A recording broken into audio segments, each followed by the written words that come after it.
Hi, I'm Nina Walden. I'd like to welcome you to the first Chai Mitzvah topic webinar of the year. We'll hold 12 topic webinars this year with tips to help you lead the study sessions. This webinar is going to focus on the first topic, adult rites of passage. Those of you who are participating in this webinar, but also lead teen groups, know that there are also separate teen webinars held each month. This is the first yearly webinar, so I'll talk a little bit about the facilitator's responsibilities, but everyone is welcome. These webinars are for anyone who's interested, and I look forward to sharing insights and ideas.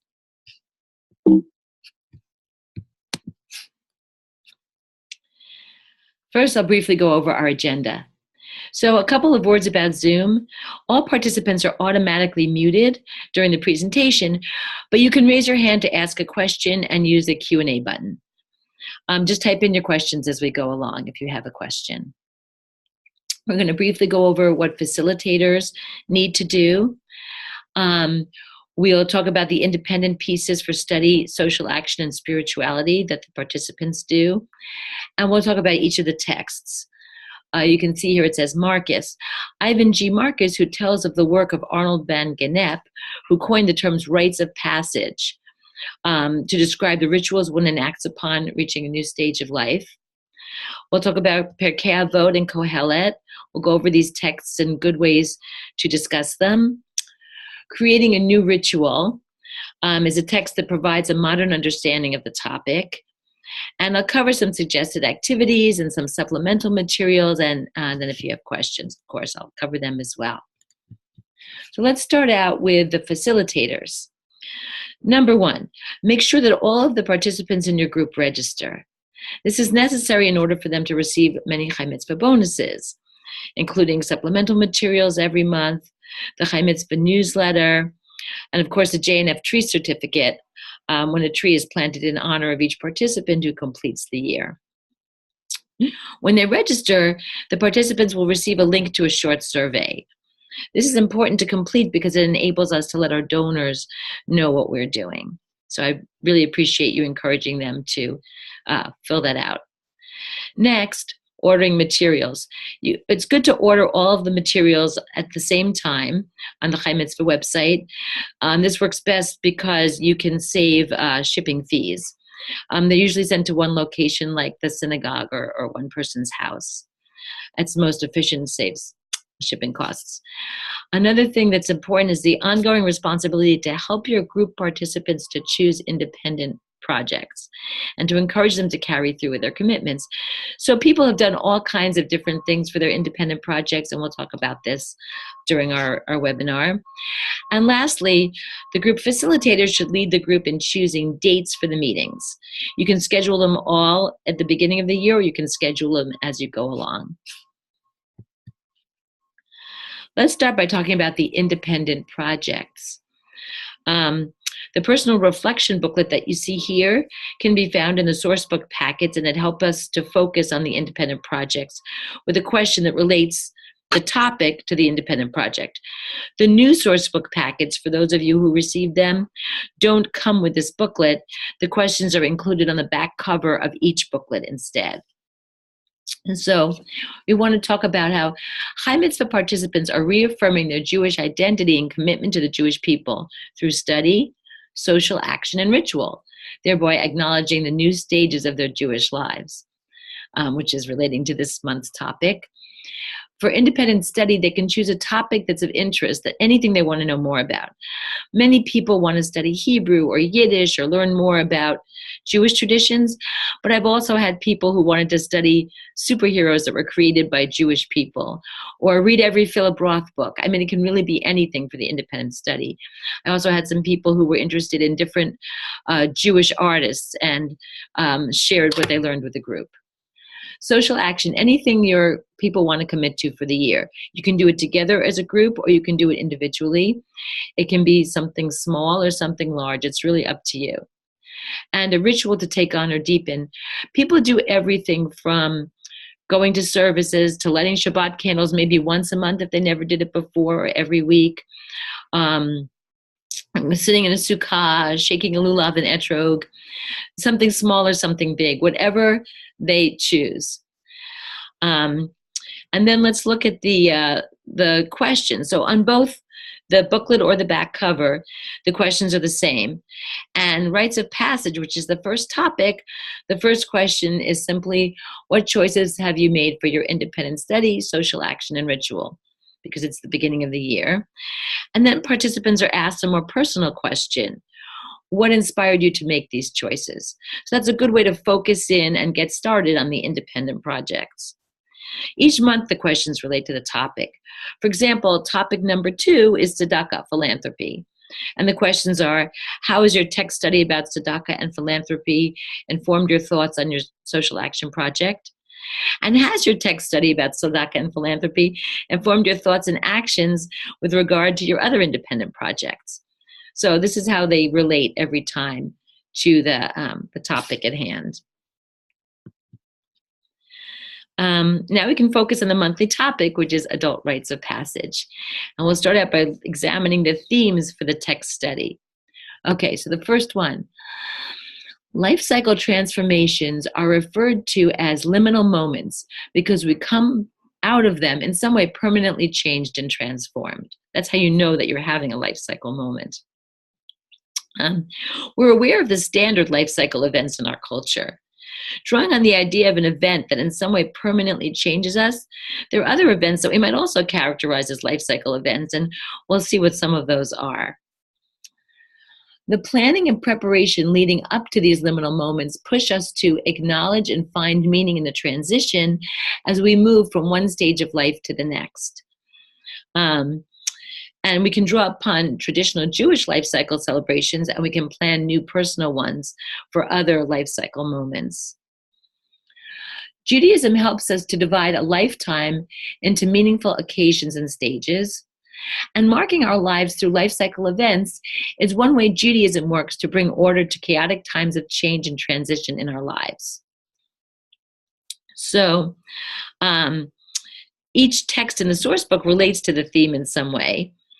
And many groups don't find time to study every text. If you find that your group is having a meaningful conversation about one of the texts, it's not necessary to rush through the conversation to get to the next text. It's not required to study all of the texts in each source book. Some groups continue for a second year just studying the text they missed the first year. But we're talking about transitions that even if they're happy, they're stressful. And then we're talking about our Chai Mitzvah years. So the last theme, Chai Mitzvah participants are reaffirming their Jewish identity and commitment to the Jewish people through studies, social action, and ritual, thereby acknowledging their new stages of their Jewish lives. So a very nice way to culminate the year is to have a life cycle event that you plan now and have at the end of the year. Let's talk about a nice opening activity that relates to the topic. It's very good practice to have an activity where the participants can get up and walk around a bit and share with each other. This poster activity works really well. Hang posters with different age spans written on them: 0 to 13, 14 to 26, 27 to 39, 40 to 52, 53 to 65, and 66 to 78, and 78 plus. Then ask participants to think about their lives as Americans and Jews and to record responses to the following questions on the posters. So the poster is just a big piece of poster board with the age written at the top and space for everyone to write. And what they want to answer is, what are the milestones and rites of passage that you encountered during each of these age spans? In addition to bar, bat mitzvah, marriage, birth of children, and death of parents or other family members, you might want to encourage participants to include American rites of passage, like a new job or retirement, getting your driver's license, moving to a new city. And the group might want to discuss how these rites differ or compare to Jewish rites. A lot of times I'll have them write the Jewish ones in blue and the secular ones in red, just so we can compare and see how many there are of each and how they relate to each other. And then discuss, in what ways did these rites of passage forever change you? And how did you mark these rites of passage? In some cases, the activity stimulated discussion about planning a ceremony to acknowledge secular rites of passage. I did this with a group where a woman actually had lost a child, and the Jewish rite of passage didn't do it for her. And with the group, she planned to celebrate this child's birthday every year with people that remembered the child. And it was very meaningful. So discussions can go from, you know, heavy to helpful. So let's start with the first text, which is the Marcus text. The Jewish Life Cycle, Rites of Passage from Biblical to Modern Times by Ivan G. Marcus, begins with a summary of the work of Arnold van Gennep, who in 1909 proposed a structure for rites of passage, a term he coined for the rituals one enacts upon reaching a new stage of life. Each culture interprets the markers of different stages of life and uses gestures, including words, foods, dress, and interruptions of routines. In order to represent these ideas dramatically and thereby enable the individual going through the particular passage or transition to experience with his or her family and community this change in all of their lives. Changes in life cycle that are historically shaped in a particular culture include rites of birth, weaning, initiation into adulthood, apprenticeship into study or work, marriage, birthing, parenting, becoming an elder, and finally death and remembering a life after it's no longer here and now. Each rite of passage has a three-part structure. As a rite begins, there's a change of separation in which the individual is removed or taken away from the group or identity in which he or she has been living up to this point. The person then is taken through some type of transition from the earlier stage of life to the new stage. This is sometimes called liminal stage, from the Latin limen, meaning boundary. Finally, the individual goes through the third stage of incorporation, during which he or she is made part and parcel of the new stage of life. The individual then goes from something old, through something in between, into something new.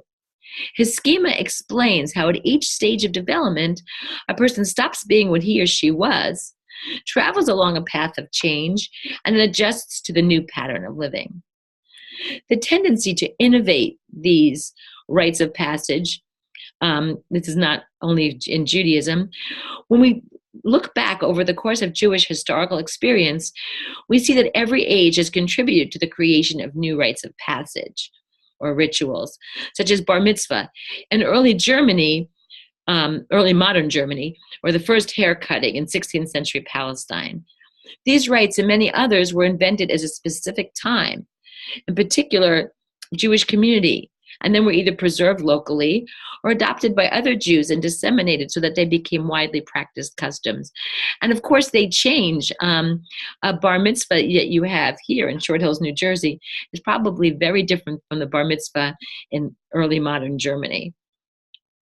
The text describes the structure of a rite of passage, what is traditionally included, and the reasons for this. Once you've read the text and discussed the questions at the end, draw upon what you've studied to plan a ritual to mark the culmination of your own year of study. So if we look, here's the page, which you'll be reading with your group, but think about this. How will your group culminate the experience? When creating this rite of passage ritual, consider the following elements that are part of these rituals. Purpose, what are we marking? Place, where should the ritual take place? Community, who do you want to be present? Ritual and symbols, what are we going to do? And commitment, what promises will we make? It's meaningful to begin planning the culmination of the year at this session, just because this is what we're studying now, and you can come back and revisit it later. Okay, let's look now at the Pirkei Avot text. Both the Pirkei Avot text and the next one, both Jewish tradition wisely understands that rites of passage, even those that are filled with joy, are both exhilarating and disorienting. Our tradition provides us with texts to guide us through our journey and to help us bring order to the chaos of life. Let's start with this Pirkei Avot text.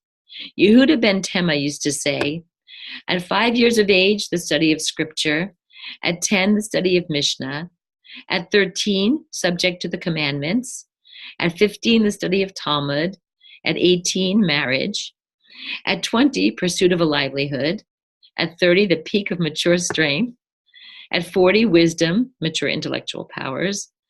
At 50, able to give counsel, mature judgment of situations. At 60, old age creeping on. At 70, fullness of years. At 80, the age of strength.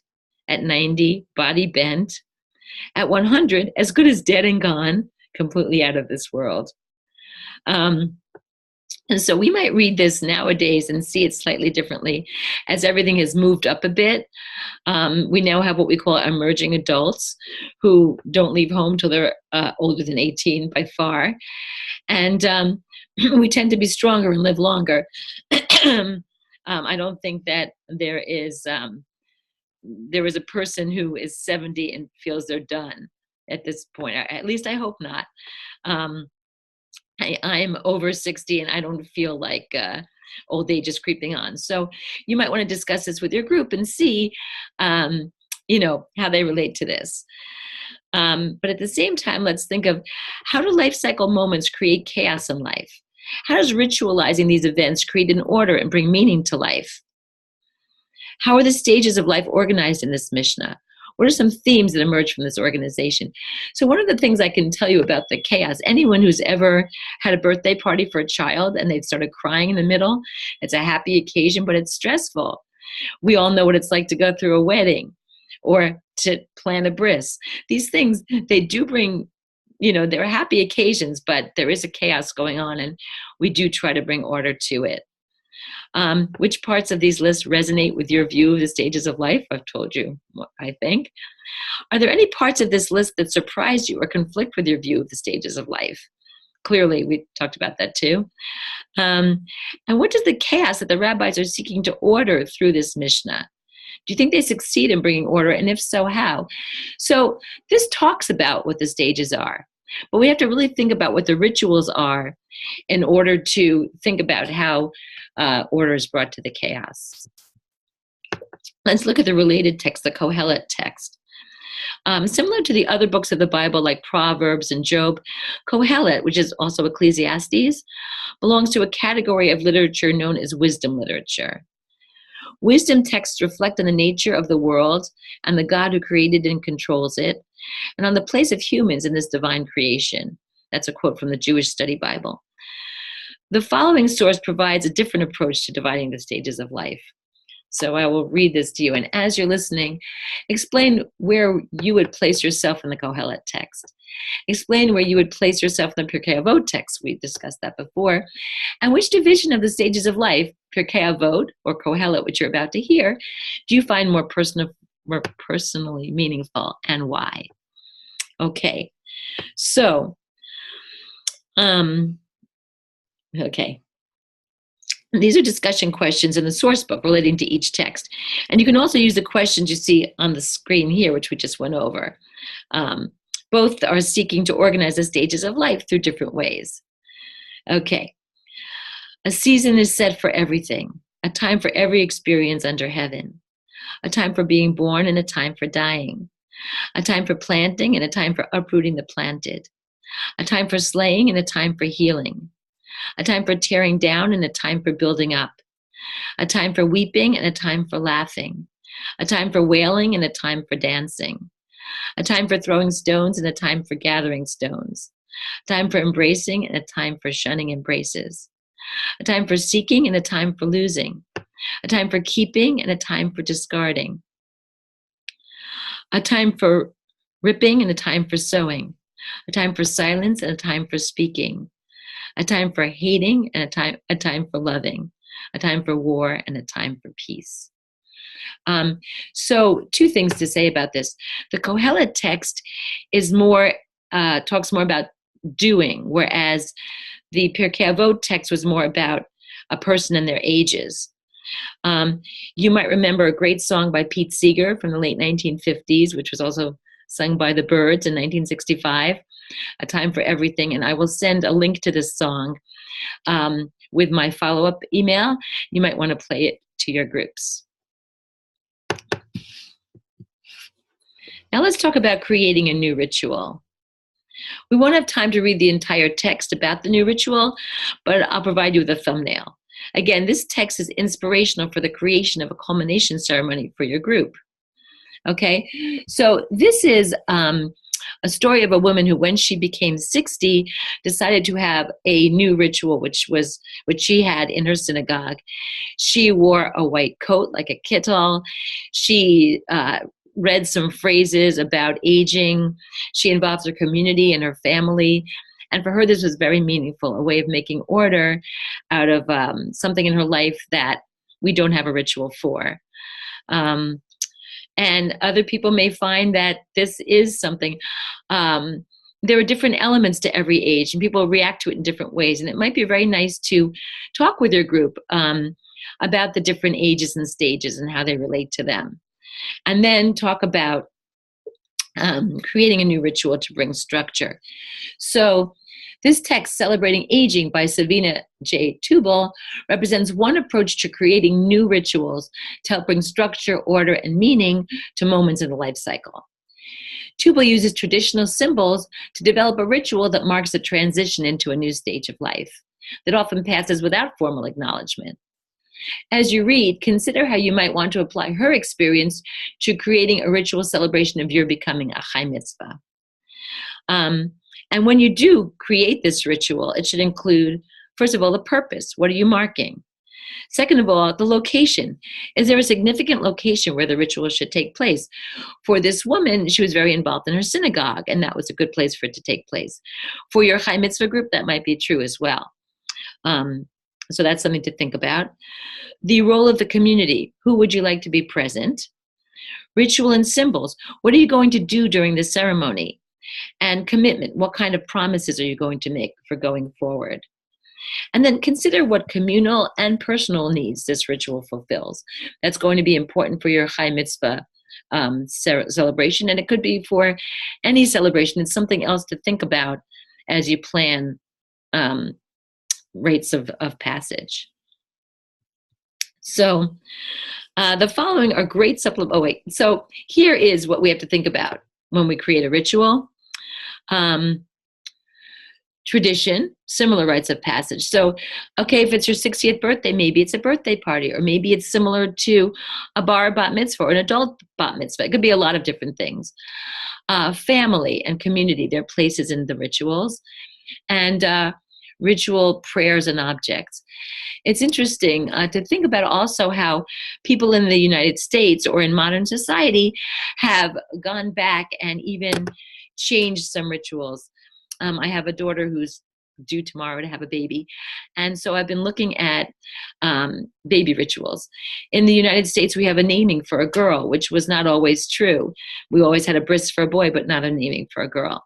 There's something new in California where she lives, where there are a lot of people who don't believe in circumcision. Personally, I do, but anyhow, they have something called a Brit Shalom, which is similar to a naming ceremony for a girl, but it's without the circumcision part. So you still talk about the name, who the baby's named after, your hopes, your futures. You welcome this baby into the Jewish people despite not circumcising. I'm not saying this is for everyone, but it is something to know how we take things that have been and we alter them because of where we are and what is going on in the world around us. So that's just something to think about. Let's talk about some supplemental resources for anyone who'd like to explore this topic in more depth. As we were saying, rites of passage mark transitions between different stages of life. And Jewish tradition wisely understands that rites of passage, even those that are filled with joy, can be both exhilarating and disorienting. Because remember, when you come out the other side, you are not the same as when you went in. So there's one called Judaism's Bar Bat Mitzvah, and it can be seen as one of the many coming-of-age rituals. 13 amazing coming-of-age traditions from around the world. I want to tell you what they are because they're so interesting. There's a Brazilian indigenous tribe coming-of-age tradition that's called the bullet ant initiation. There's an Amish coming-of-age tradition called Rumspringa. You might have heard of it. After age 16, they can experience whatever pleasures they like, be that modern clothing or alcohol. And then if they return before age 26, they're baptized and become committed members of the Amish church and community. The Hispanic coming of age tradition, I can't say it, quinceanera. I know a lot of people are familiar with this. It's a Catholic mass where the girl renews her baptismal vows, solidifies her commitment to her family and her faith, and then has a party at age 15. Then there's a Sweet 16. There's the Inuit coming of age tradition. In North Baffin Island, Inuit boys have traditionally gone out to the wilderness with their fathers between the ages of 11 and 12 to test their hunting skills and acclimate to the harsh Arctic weather. As part of the tradition, a shaman would be called to open the lines of communication between men and animals. Nowadays, however, this tradition has been extended to young girls as well, as out camps are established away from the community in order for traditional skills to be passed down and practiced by the young men and women. There's the Khatam al-Quran coming of age tradition in Malaysia. 11 is a special birthday for some Muslim girls and marks a time when they can celebrate Khatam al-Quran, a prestigious ritual that demonstrates their growing maturity at their local mosque. Girls spend years preparing for this day, reviewing the Quran so they can recite the final chapter before friends and family at the ceremony. There's a Maasai coming of age tradition in Tanzania and Kenya. Boys between the ages of 10 and 20 come together to be initiated as the new warrior class of the tribe. There's an Ethiopian coming of age tradition called the Hamar cow jumping. There's a Vanuatu coming of age tradition called land divers. I am glad I am not the mother of one of these boys, but bungee enthusiasts will enjoy this. In Vanuatu, which is a small island nation in the middle of the South Pacific, young boys come of age by jumping off a 98-foot tall tower with a bungee-like vine tied to their ankles. There's a Confucian coming of age tradition. There's the Apache coming of age tradition, which is called the sunrise ceremony, where they reenact the Apache origin myth, drawing each female participant closer to the first woman. So as you can see, there are a lot of really interesting coming of age traditions from around the world that you might want to read more about for this supplemental link. Then there's Gail Sheehy. You might remember her book Passages. She's got another book, which is called Her Own Life Journey. So you might want to look into both of those books. Then there's a great source for marking Jewish milestones in your life, The Ritual Well, Traditions and Innovation. You might want to read about some things there that could be very interesting. If there are no questions, I will be bringing this to a close. Thank you for joining and exploring topic number 1. I wish you all wonderful sessions filled with meaningful discussion as you start off your Chai Mitzvah journey. I'll be sending out a follow-up email with a link to the recording of this session, as well as a link to the birds singing Turn, Turn, Turn, one of my favorites. Please feel free to share the recording of the webinar with anyone you think might be interested. And of course, if you have any questions, contact me. My contact info is on this slide. And thanks again so much.